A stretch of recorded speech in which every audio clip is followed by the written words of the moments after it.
Assalamualaikum warahmatullahi wabarakatuh.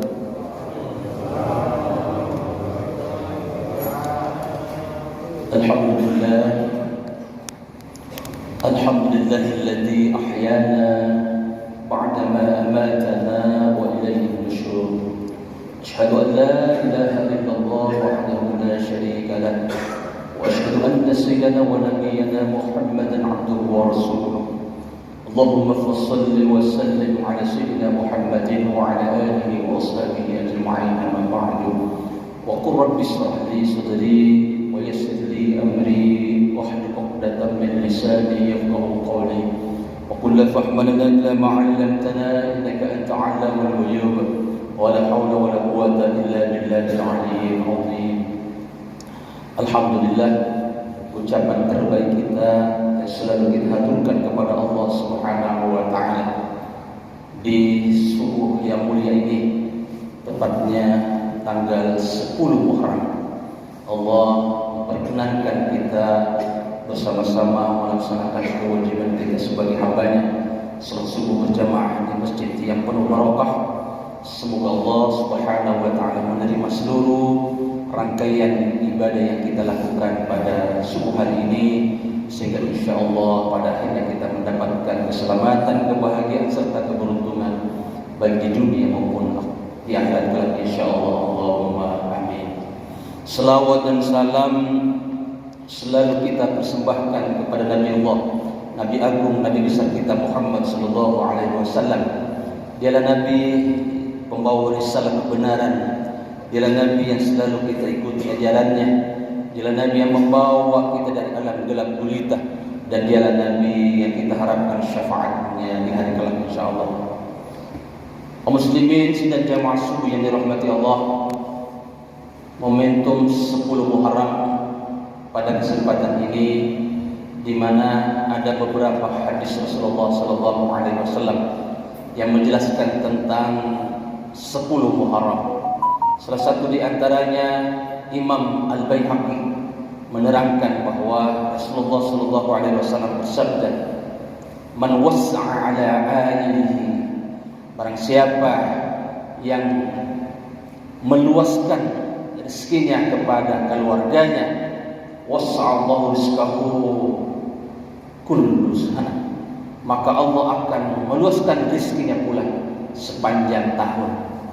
Hadis ini menunjukkan kepada kita bahwa bagi kita yang senantiasa memberikan keluasan rezeki kepada keluarga kita, anak-anak kita, istri kita, maka ternyata menurut hadis ini Allah meluaskan rezeki kita sepanjang tahun.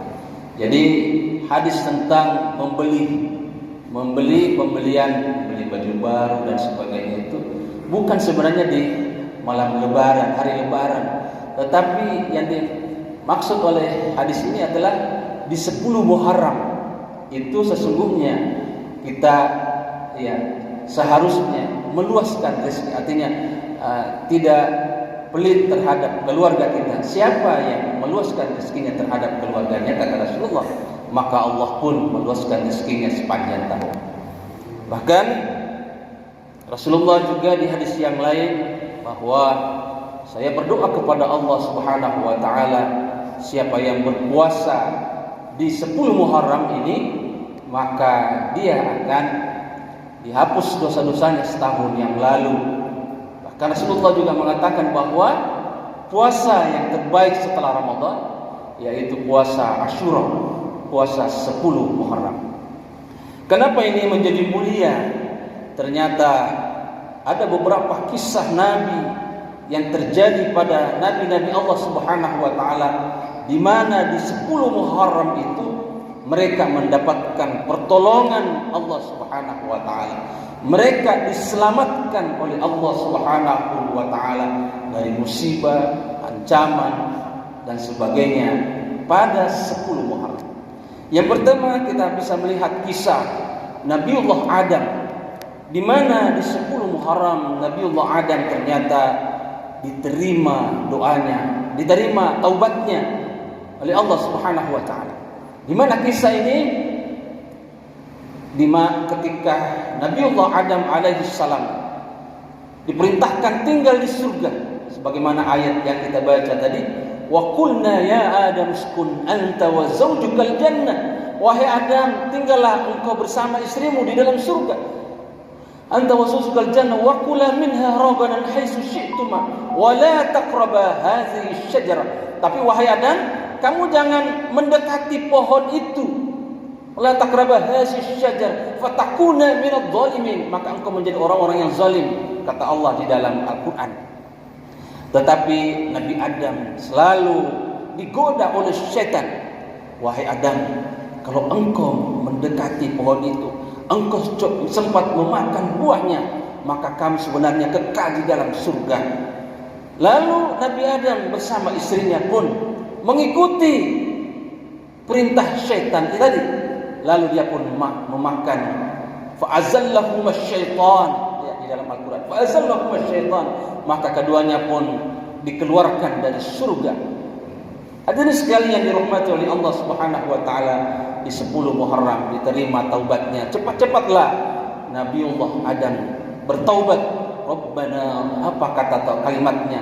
Rabbana zalamna anfusana wa illam taghfir lana wa tarhamna lanakunanna minal khasirin. Di ayat yang kita baca tadi, Allah mengatakan, "Fatalaqqa Adamu min rabbih kalimatin fataba alaihi." Maka taubatnya Nabiullah Adam, kalimat yang diucapkan tadi, Rabbana zalamna anfusana, maka Allah mengumumkan, "Fatalaqqa Adamu min rabbih kalimatin fataba alaihi innahu huwat tawwabur rahim." Maka taubatnya Nabiullah Adam diterima. Apa hikmah yang bisa kita ambil dari kisah Nabiullah Adam ini?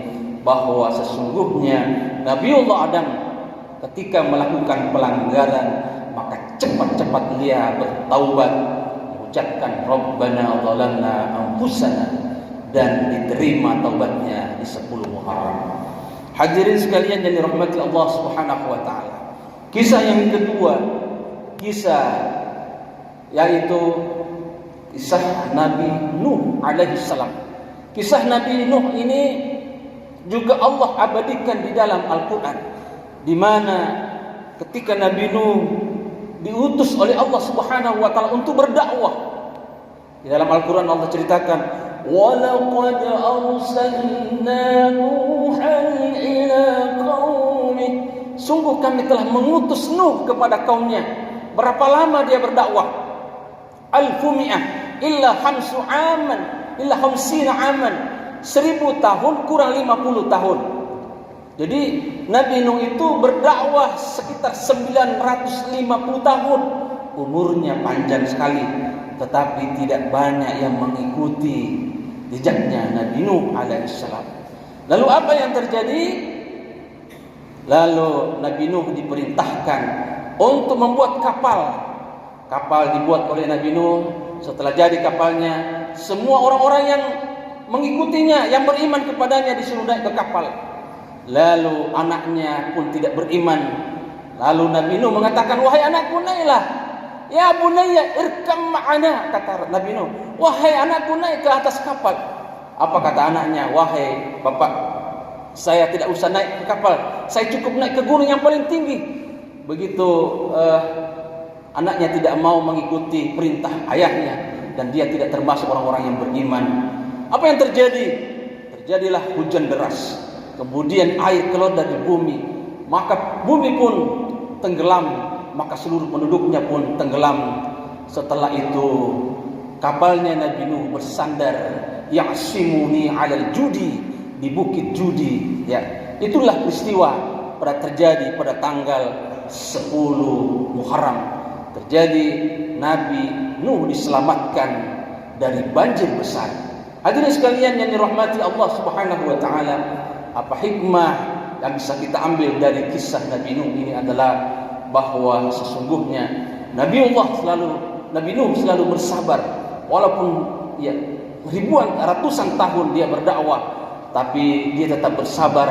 Akhirnya ditolong oleh Allah Subhanahu wa taala. Lalu yang kedua, walaupun anak kita, keluarga kita, tetapi dia tidak taat kepada kita, tidak seiman dengan kita, sesungguhnya dia termasuk bukan golongan kita. Hadirin sekalian yang dirahmati oleh Allah, tetapi pun kita sebagai orang tua selalu kita senantiasa mengingatkan mereka, memberi nasihat kepada mereka, semoga mereka, keluarga-keluarga kita selalu berada bersama dengan kita. Kaum muslimin yang dirahmati Allah Subhanahu wa taala. Kisah yang ketiga, kisah yang terjadi pada Nabi Ibrahim alaihissalam. Ya. Nabi Ibrahim alaihissalam di 10 Muharram, di mana beliau diselamatkan dari api yang dipanaskan oleh Namrud alaihissalam. Kita tahu adalah Nabiullah Ibrahim, dia hidup bersama ayahnya yang kafir bernama Asar. Lalu ketika Raja Namrud pergi ke hutan bersama dengan bala tentaranya, maka pemuda Ibrahim menghancurkan berhala-berhala tempat mereka beribadah. Tetapi ada satu berhala yang tidak dihancurkan, berhala yang paling besar. Lalu disimpanlah pemukulnya Nabiullah Ibrahim di yang paling besar tadi itu, berhala yang paling besar. Ketika ia pulang Namrud, lalu ia melihat berhalanya, Tuhannya dihancurkan, maka ia berkata, pastilah Ibrahim yang melakukan ini. Lalu dipanggillah Ibrahim. Allah ceritakan di dalam Al-Quran, a'anta fa'alta bi'alihatina haza ya Ibrahim. Kata Raja Namrud, wahai Ibrahim, apakah engkau yang melakukan ini, yang kau menghancurkan Tuhan-Tuhan kami? Apa kata Ibrahim? Wahai Raja Namrud, kenapa engkau tanya saya? Tanyalah kepada Tuhanmu yang paling besar. Begitu hebatnya dan beraninya Ibrahim melawan Namrud. Hadirin sekalian yang dirahmati oleh Allah, Nabi Ibrahim tidak mengatakan saya, tapi tanya Tuhanmu yang paling besar. Lalu Ibrahim pun disimpulkan akan dibakar hidup-hidup. Hadirin sekalian yang dirahmati oleh Allah, ketika dibakar hidup-hidup Nabiullah Ibrahim, lalu Allah berkata, ya naru kuni bardan wa salaman ala Ibrahim. Ya nar, wahai api, ya naru kuni bardan, jadilah engkau kun bardan, jadilah engkau menjadi dingin. Wahai api, jadilah engkau dingin, selamatkanlah Ibrahim. Hadirin sekalian, kejadian ini terjadi pada 10 Muharram. Hadirin sekalian yang dirahmati oleh Allah Subhanahu wa taala. Kisah yang keempat yaitu kisah Nabi Musa. Nabi Musa alaihissalam diselamatkan Allah Subhanahu wa taala dari kejaran Firaun. Bagaimana Firaun mengejar ketika Nabi Musa berdakwah agar Firaun bisa mengikuti agamanya Musa, tetapi Firaun tidak mau dan mengejar bersama dengan bala tentaranya sampai di pinggir laut. Nabi Musa alaihissalam tidak bisa lagi kemana-mana. Lalu Allah mengingatkan, memerintahkan kepada Nabi Musa, "Faqul nadrib bi 'asakal bahr." Wahai Musa, pukulkan tongkatmu di laut. Maka terbelahlah laut merah itu. Terbelah. Lalu Musa pun masuk ke laut, di belahan laut itu dikejar oleh Firaun sampai di ujung. Lalu Allah menyuruh kembali memukulkan tongkatnya, maka tenggelamlah Firaun. Hadirin sekalian, kejadian ini terjadi pada 10 Muharram. Kaum muslimin sidang jamaah subuh yang dirahmati oleh Allah Subhanahu wa taala. Kemudian kisah yang berikutnya adalah setelah kisah Musa, yaitu kisah Nabi Yunus alaihi salam. Bagaimana kisah Nabi Yunus? Diceritakan Allah Subhanahu wa taala pada 10 Muharram ini, di mana Nabi Yunus sudah berdakwah, memberikan ceramah kepada kaumnya, tetapi sedikit sekali kaumnya yang mengikutinya. Maka dia marah dan dia tinggalkan kaumnya. Lalu dia naik kapal bersama-sama orang yang ada di sekitarnya.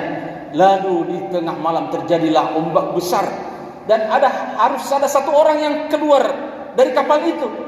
Maka diundilah, nama-nama jadi masukkan, diundi. Kemudian nama yang keluar harus lompat dari perahu. Nama yang keluar ternyata namanya Nabi Yunus. Ya, kemudian dikocok lagi.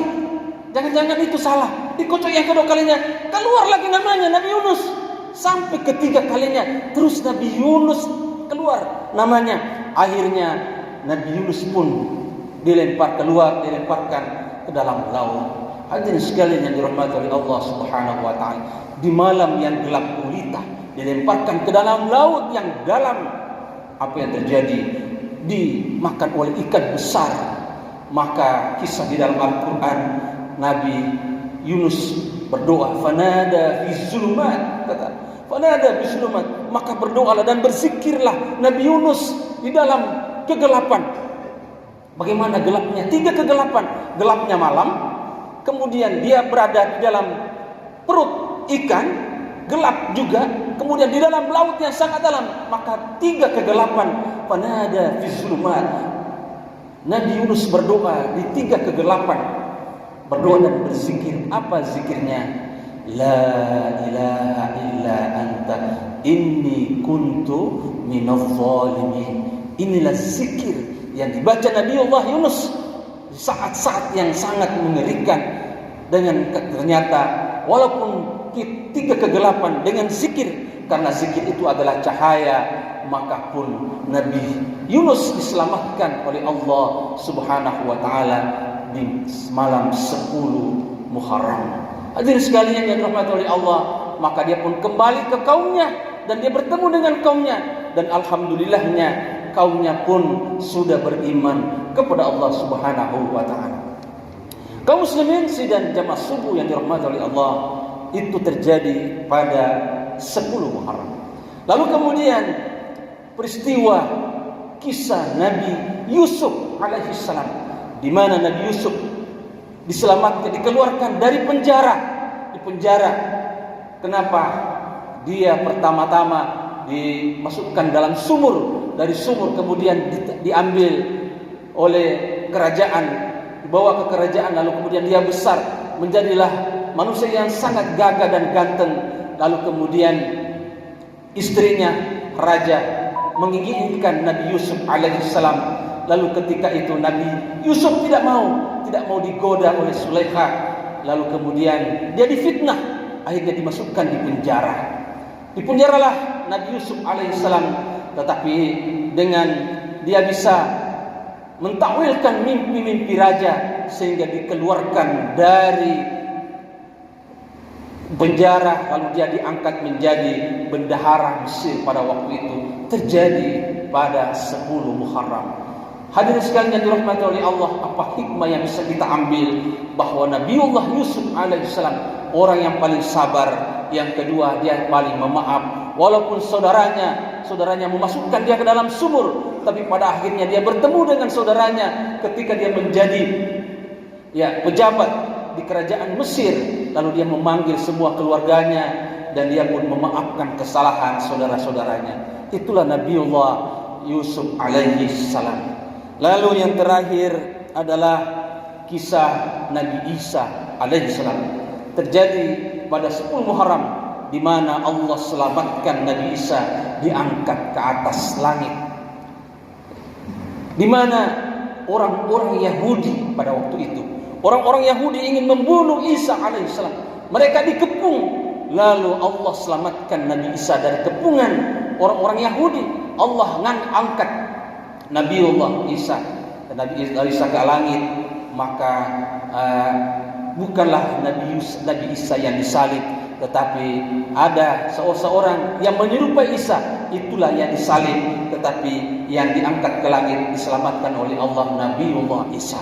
Dan inilah menjadi keyakinan kita sebagai Muslim, bahwa sesungguhnya Isa sampai hari ini masih hidup, masih ada di langit, dan insya Allah pada di akhir zaman nanti dia akan turun meneruskan perjuangan Nabi kita Muhammad sallallahu alaihi wasallam. Hadirin sidang jamaah subuh yang dirahmati oleh Allah Subhanahu wa taala, inilah 7 kisah para nabi Allah Subhanahu wa taala yang mendapatkan pertolongan dari Allah Subhanahu wa taala, yang mendapatkan keselamatan dari Allah Subhanahu wa taala di saat-saat mereka bermasalah, di saat-saat mereka akan dicoba, diuji oleh Allah Subhanahu wa taala, tapi mereka tetap tegar, mereka tetap sabar, mereka tetap taat kepada Allah Subhanahu wa taala, maka Allah pun selamatkan. Maka untuk itu momentum 10 Muharram ini mari kita senantiasa mendekatkan diri kita kepada Allah Subhanahu wa taala.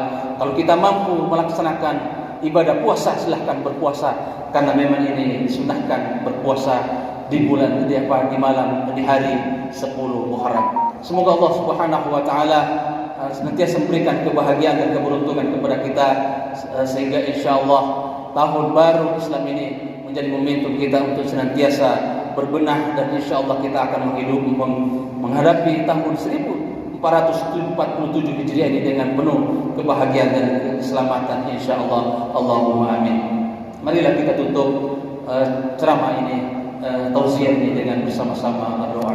A'udzubillahi minasyaitonir rajim. Bismillahirrahmanirrahim. Alhamdulillahirabbil alamin hamdan na'iman hamdan syakirin hatta yu'afi ni'mahu wa yukafi mazida. Ya rabbana lakal hamdu kama yanbaghi li jalalika wajhika